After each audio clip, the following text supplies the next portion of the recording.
Ya, hari ini kita akan masuk ke sesi 12 kalau di dalam agenda kita tanggal 27 Mei. Ada tiga topik yang nanti akan kita bahas mengenai sebenarnya konsep satu utamanya adalah mengenai pendapatan pemerintah daerah. Di mana pendapatan itu terdiri dari tiga komponen. Pendapatan yang bersumber dari sisi perpajakan atau aspek pajak, kemudian pendapatan yang bersumber dari aspek non perpajak, dan satu lagi adalah pendapatan yang bersumber dari pemberian atau hibah. Nah, tiga poin ini sebetulnya sudah diatur oleh standar akuntansi pemerintahan dengan adanya Buletin Teknis nomor 13. Ini terkait dengan ketentuan mengenai akuntansi hibah. Kalian bisa akses semua dokumennya di dalam UPC. Kemudian Buletin Teknis nomor 23 terkait dengan pendapatan dari sisi non perpajakan dan Buletin Teknis nomor 24 terkait dengan pendapatan perpajakan. Sederhananya seperti ini.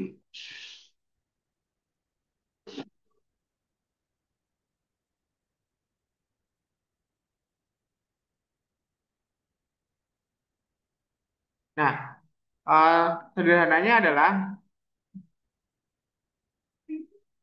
klasifikasi pendapatan dari pemerintah daerah itu sudah dibagi dalam tiga area. Sumbernya, yang pertama ada dari pajak dan non pajak, ada juga dari hibah. Yang kedua, peruntukannya apa? Apakah untuk aktivitas harian, ya, untuk operasional atau untuk pembangunan? Dan yang ketiga, apakah dia masuk ke dalam bentuk pembagian atau tidak? Maksud di sini adalah mendapatkan transfer kepada daerah yang lain. Jadi adanya kerjasama antar Pemda itu juga masuk dalam klasifikasi pendapatan Pemda. Kita mulai dari yang paling mudah dulu atau yang paling bisa dikenali oleh Pemda itu sendiri, yaitu yang namanya PAD atau pendapatan asli daerah.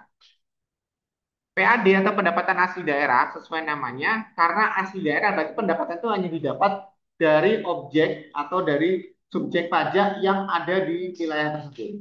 Misalnya Pemda tersebut punya objek wisata atau pariwisata, berarti dia bisa mendapatkan PAD dari sektor pariwisata. UMKM bisa juga. Artinya yang bersumber dari kegiatan yang ada di wilayahnya. Kalau misalnya kegiatannya dia mendapatkan hasil dari aktivitas investasi yang berada dari luar daerahnya, tetapi tetap diinvestasikan kembali ke daerahnya, itu juga bisa dianggap sebagai pendapatan asli daerah.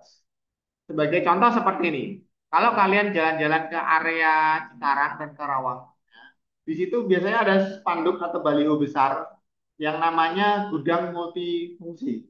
Dari mana? Dari wilayah Kendal, Kendal Industrial Park. Kendal kan di Jawa Tengah, kita ada di DKI, bahkan atau mungkin melewati Jawa Barat terlebih dahulu.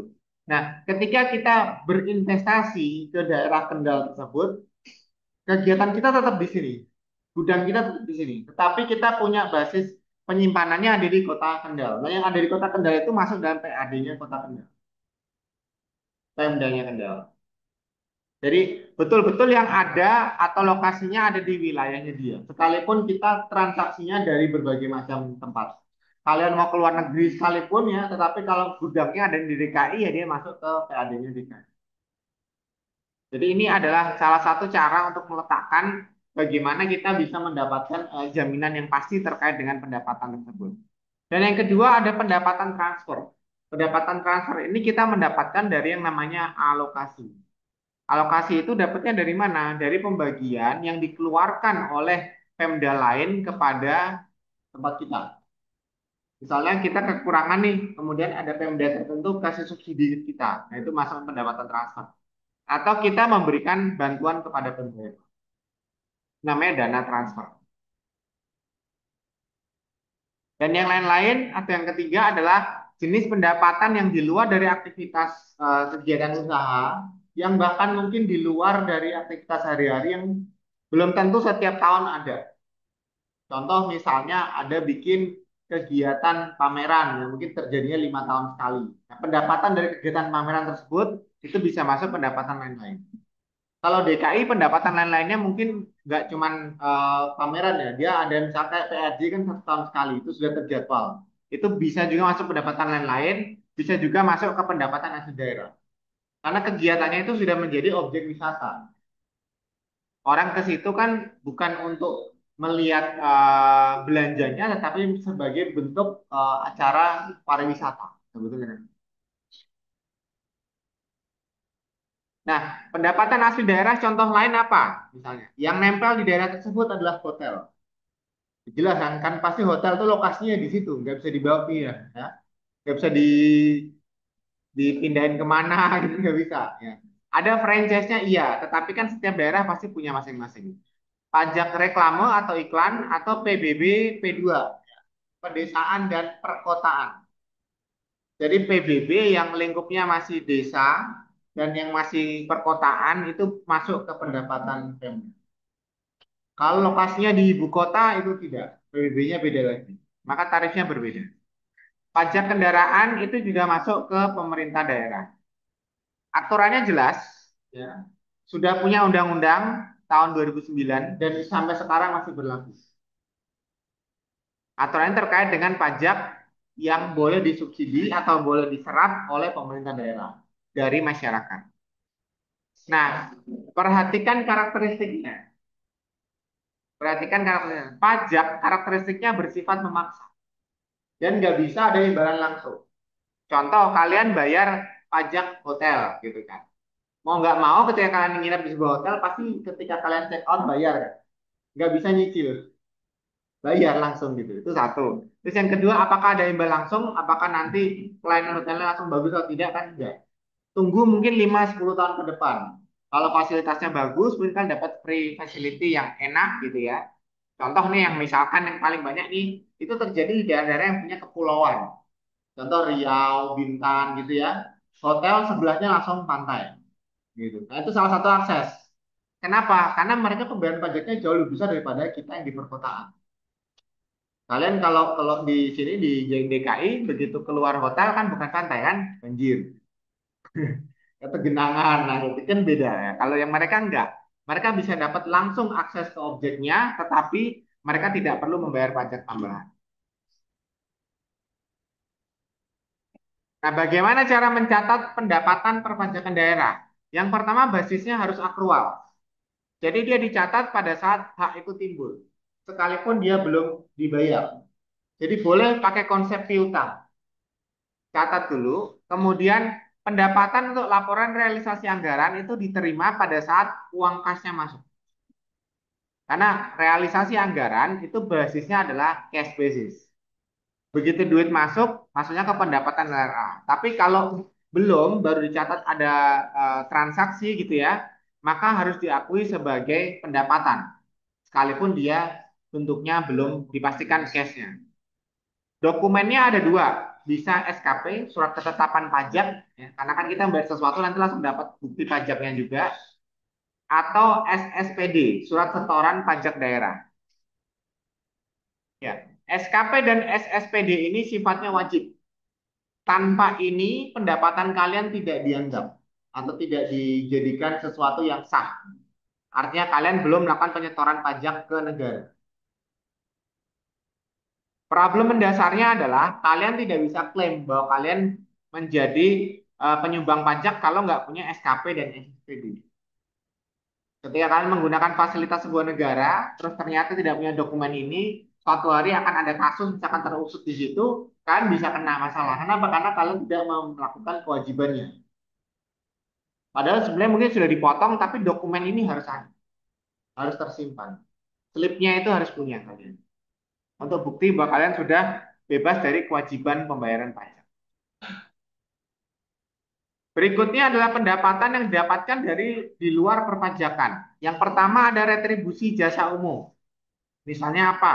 Bikin tempat parkir, area parkir, ya. Retribusi parkir, kemudian jasa usaha, misalkan retribusi untuk galian, retribusi untuk pekerjaan-pekerjaan, misalkan bikin gorong-gorong, kemudian pemasangan alat listrik, lampu dan sebagainya, termasuk izin-izin usaha, itu masuknya ke pendapatan daerah non perpajakan. Karena dia tidak ada tarifnya. Makin banyak pekerjaannya, pendapatannya makin banyak. Kemudian ada juga masalah pendapatan atas pelayanan. Dari mana? Kalau kalian ke puskesmas, ke rumah sakit, itu kan sebetulnya ada service charge.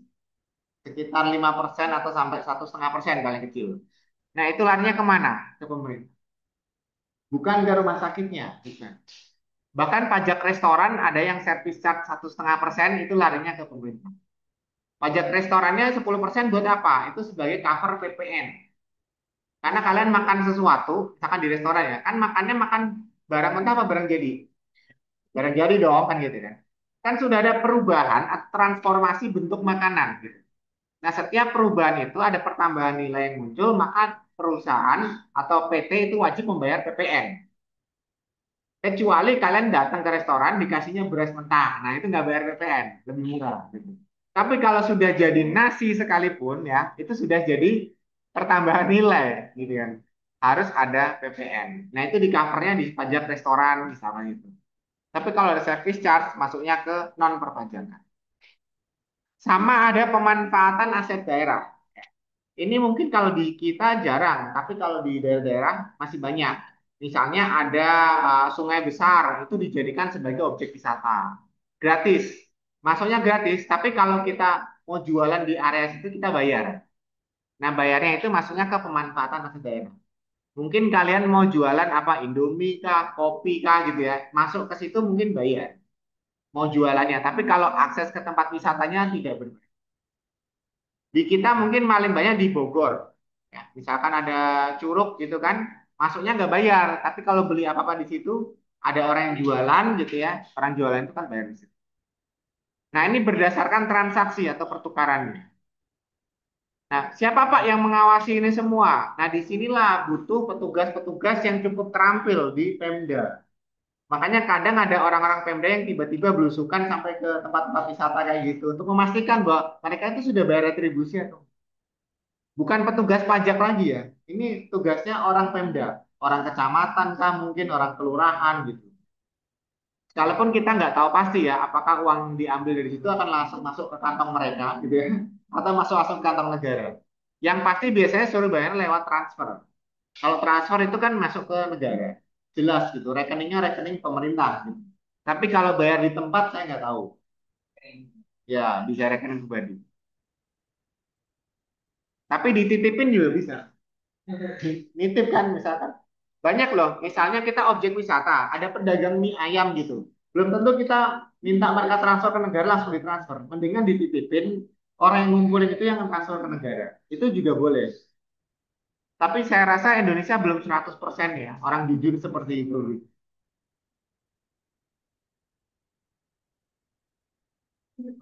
Selain itu apalagi kalau pendapatan non perpajakan. Nah, pengakuannya itu didapatkan ketika terjadi transaksi pertukaran. Misalkan ada bentuk proses perizinan, minta layanan maupun ada investasi dan aset non keuangan. Ketika terjadi transaksi itu sudah boleh langsung dilakukan pencatatan pendapatan. Boleh diklaim, gitu ya. Bisa dilihat di buletin teknis nomor 23 nanti. Ada ketentuannya di situ dan bagaimana cara penjurnalan.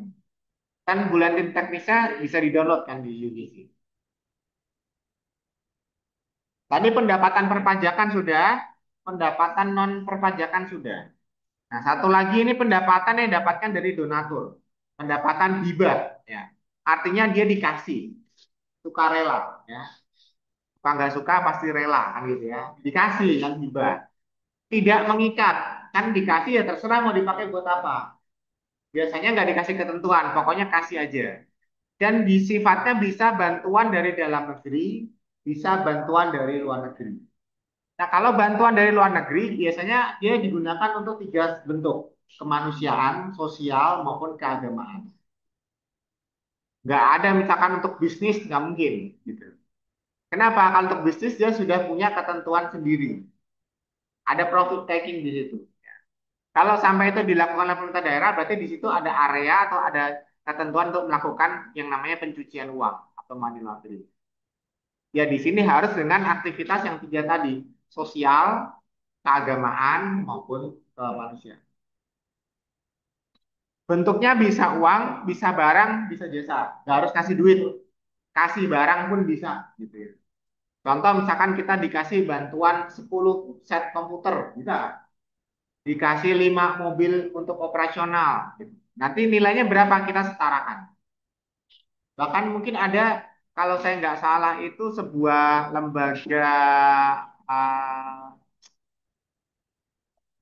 apa namanya kesehatan sih. Ada yang dikasih helikopter, helikopter. Ya karena kan daerahnya susah ya untuk menjangkau misalkan orang yang sakit atau ibu hamil daerah pegunungan dia bawanya helikopter yang kecil, helikopter. Ada juga kalau di sekitaran Surabaya itu ada rumah sakit apung. Dia dikasih satu kapal, kapal loh dikasih karena rumah sakitnya di dalam kapal itu. Iya. Gratis, di situ gratis. Gratis. Tapi segratis apapun kan nggak mau ya kalau sakit ya. Fasilitas rumah sakit sekalipun gratis pasti nggak mau. Nah, namanya kan kalau mau pakai harus sakit gitu ya. Gitu.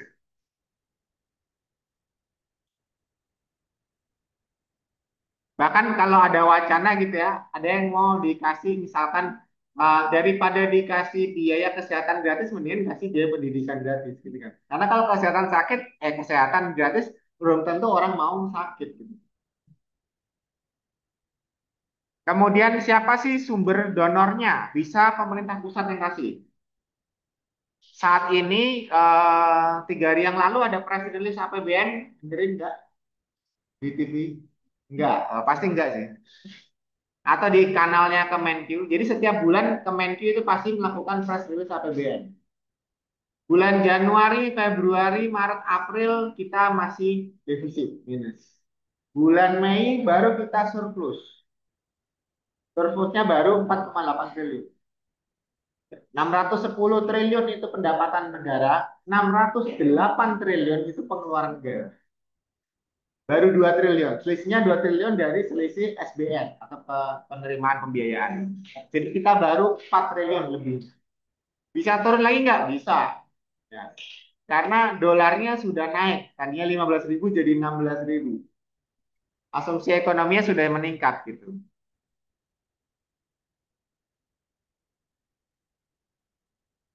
Kemudian pengakuannya pendapatan hibah gimana? Pada saat kita dapat dokumen, ada surat keterangan, ada dokumen resmi bahwa menyatakan uang sekian diserahkan langsung kepada institusi misalnya atau kepada Pemda dan itu ada tanda tangan di atas materai. Udah sah itu ya. Kemudian nanti dia akan terpisah dari laporan pendapatan asli daerah karena itu bukan miliknya daerah, itu hibah pemberian. Jadi laporannya harus sendiri. Nah, kita kasih contoh. Di sini ada di PPT-nya ada contohnya. Kalau kita mau ada hibah pembangunan rumah sakit dengan donornya dari luar negeri kepada Pemda. Langkah apa yang perlu kita lakukan? Kasusnya seperti ini. Misalkan ada sebuah kabupaten, Kabupaten Sentosa misalkan namanya, dia dapat pendanaan dari Global Health International. Ya. Misalkan dia dapat pendanaan sebesar 5 miliar, tapi bentuknya bukan uang. Dia dikirimin alat-alat kesehatan, alkes sama ambulan. Setara nilainya 5 miliar. Barangnya dikirim diterima 1 Maret 2024 dan sudah ada BAST, berita acara serah terima. Ada dokumennya berarti ya.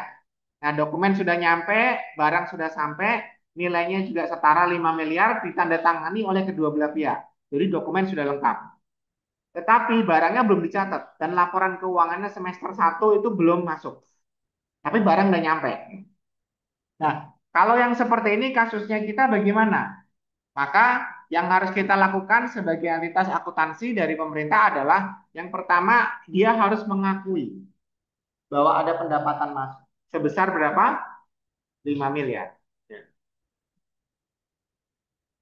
5 M. Ya.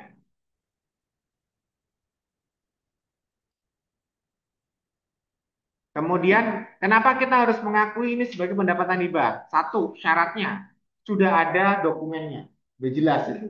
Ada berita acara serah terima. Yang kedua, barangnya sudah bisa diukur nilainya. Sudah jelas juga tertera di situ. Dan dia sudah bisa dipakai. Sudah dikuasai dan sudah bisa dimanfaatkan. Sudah jelas. Jadi ini adalah tindakan yang harus dilakukan oleh accounting adalah mencatat pencatatan akuntansinya. Maka dia akan mencatat debitnya nambah aset tetap. Alat kesehatan dan ambulan 5 miliar, kreditnya ada pendapatan hibah sebesar 5 miliar juga.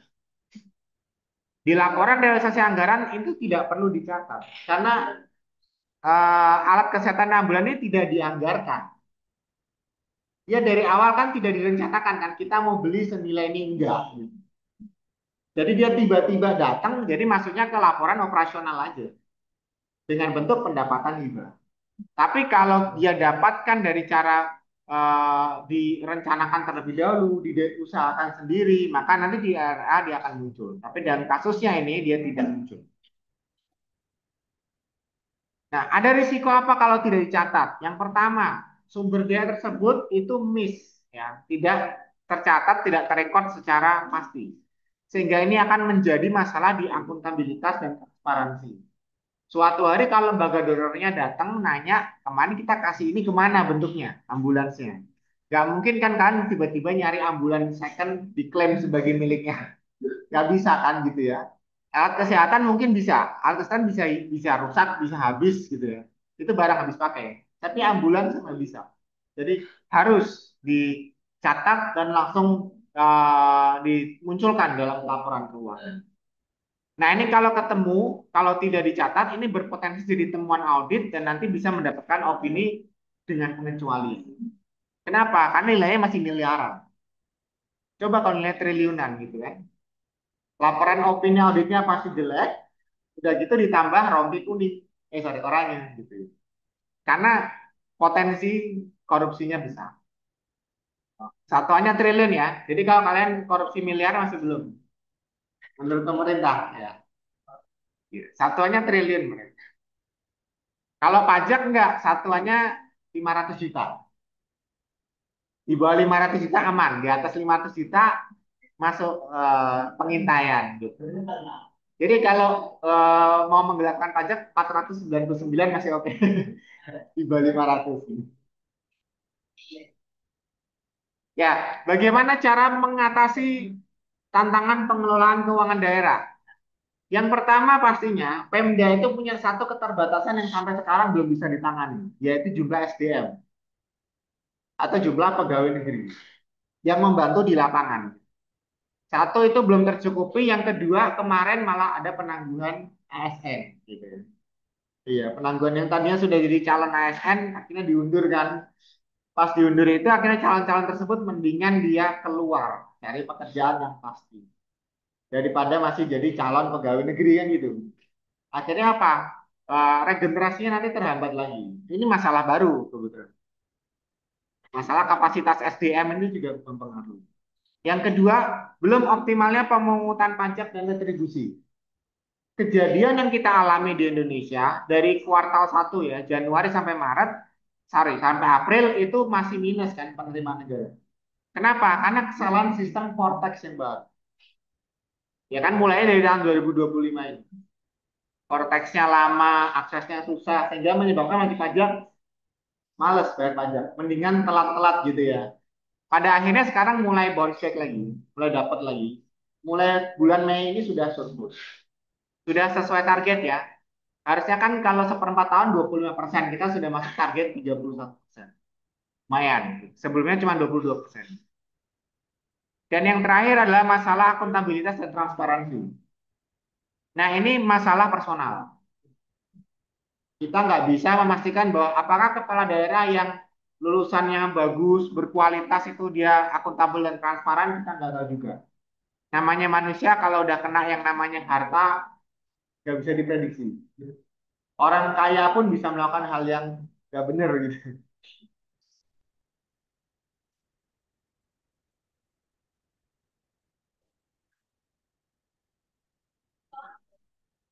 Tapi ini masalah yang kita kelola. Kadang pemerintah daerah itu punya masalah di transparansi dan akuntabilitas itu juga relatif besar ya. Contoh misalnya, punya objek wisata, tetapi diklaim pendapatannya kecil. Padahal sebenarnya di situ pendapatannya besar karena ada apa? Pungutan liar. Beberapa waktu yang lalu kan juga ada, misalnya kita sedang mendapatkan ada beberapa apa ya namanya ya, ya entah kita bisa menyebutnya youtuber, vlogger atau apa gitu yang suka sekali mempromosikan daerah-daerah wisata. Nah, ketika masuk ke daerah wisata tersebut, nanti dia akan jelasin nih di sini ada pungutannya apa aja yang sebenarnya dipakai oleh orang-orang setempat, bukan oleh pemerintah. Nah, itu kan sebenarnya mengganggu masalah transparansi dan akuntabilitas. Bisa jadi Pemdanya tidak tahu, atau bisa jadi Pemdanya tahu tapi diem aja. karena bagi hasil. Contohnya apa? Pagar laut, ya kan? Kepala desa tahu, tapi diem aja gitu. Tapi ada juga yang berusaha berkoar-koar dimutasi, ya kayak gitu. Jadi ini masalah-masalah personal yang agak susah kita jelaskan. Oke, nah itu tadi materi terkait dengan akuntansi pendapatan. Sumbernya tetap tiga, ada dari pajak, non pajak, dan hibah. Ya. Nah, yang mau saya gali lebih dalam di sini adalah apa yang menjadikan perbedaan perlakuan antara pajak dan retribusi. Kalau pajak tadi saya sebutkan bisa dipaksa kan. Kalau retribusi itu harusnya kan tidak memaksa. Tapi apakah sesederhana itu? Tidak. Nanti kita kupas. Yang kedua, bagaimana cara catatin barang hibah dari luar negeri? Tadi sudah sempat dibahas. Ini antara pajak dan retribusi. Ya. Pertama, mereka sama-sama punya dasar hukum yang jelas. Ya. Undang-undangnya adalah pajak dan retribusi daerah (PDRB). Dan setiap PDRB itu ditetapkan oleh masing-masing daerah. Jadi tidak sama ya. PDRB DKI misalkan menetapkan retribusi untuk parkir misalkan per jam 5.000. Kalau di daerah Magelang 1.000. Nggak sama. Tergantung dari daerahnya masing-masing. Jadi PDRB-nya bilang berapa, ada aturannya. Dan yang kedua, kalau pajak itu mau kalian bayar langsung nggak bayar langsung langsung diambil. Tapi kalau retribusi itu harus kalian terima layanan langsung. Contoh, misalnya kalian mencatatkan bikin KTP baru gitu ya, kan ada iuran tuh di situ, retribusi. Nah itu ketika kalian sudah selesai baru kalian bayar iurannya. Bukan kalian bayar dulu supaya cepat keluar KTP-nya, salah itu. Bikin SIM juga begitu, selesai dulu baru bayar iurannya. Ada, iuran SIM tuh ada. Iuran SIM cuma berapa 15.000 ya. Di undang-undangnya ya 15.000. Kan kalau kalian lewat prosedur yang formal, kalau lewat polisinya beda ya. Bisa 10 kali lipat. Tapi ada ketentuannya seperti itu. Bahkan di imigrasi sekalipun, ya, kalian bikin paspor itu kan cuma berapa? 50.000 kalau nggak salah. 55.000, sorry, 50.000. Itu iurannya. Kalau paspornya sudah jadi, itu paspor buku. Paspor elektronik lebih murah lagi, cuma 3.500.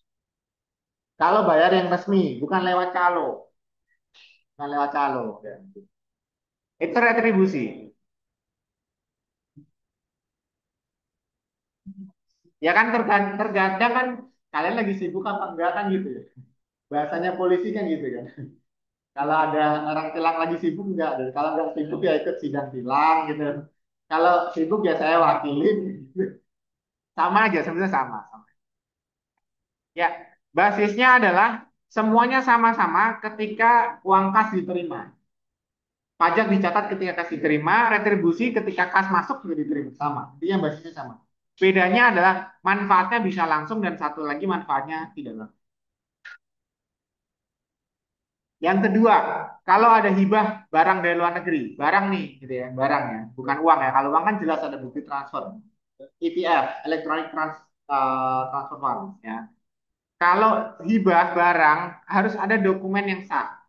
Dokumen sah di Indonesia itu ketika ada BASTW, bisa acara serah terima. Kalau barang-barang tertentu biasanya menunggu ada namanya international transfer, ada. Tetapi kalau di Indonesia itu tidak jadi patokan. Sama seperti kayak kita jual tanah lah di Indonesia ya. Begitu ada akta jual beli itu dianggap sah. Padahal sertifikatnya belum ada di kalian. Nah, kalian ini sama. Begitu ada berita acara serah terima dianggap sah.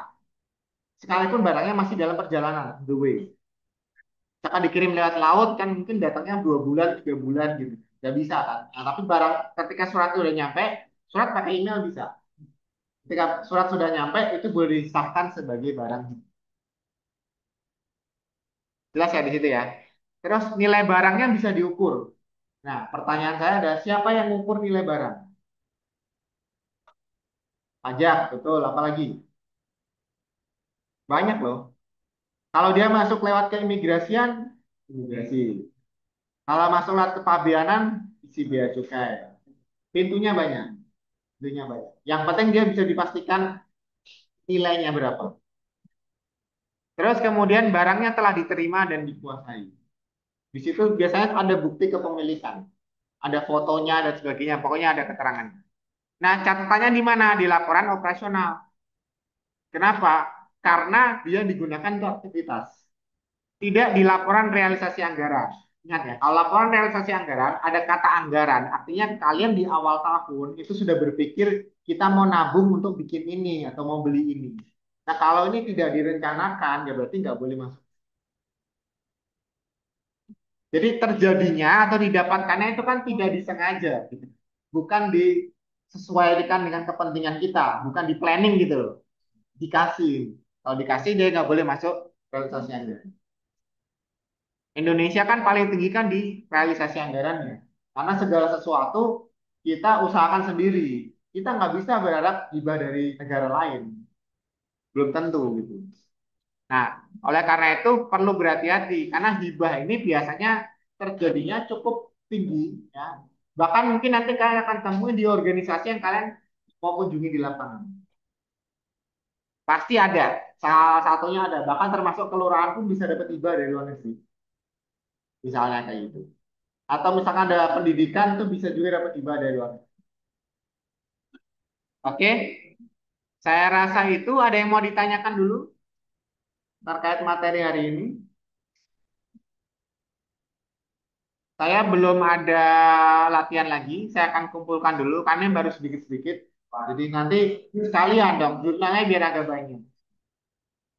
Ini kan cuma satu tadi jurnalnya kan sederhana ini doang, gampang. Nah, ini kan cuma nambah aset kan mirip seperti kemarin aset kan.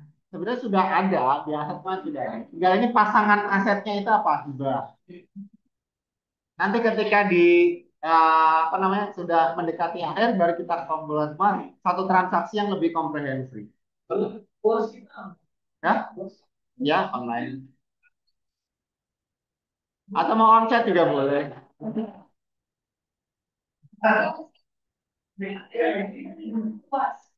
Kenapa?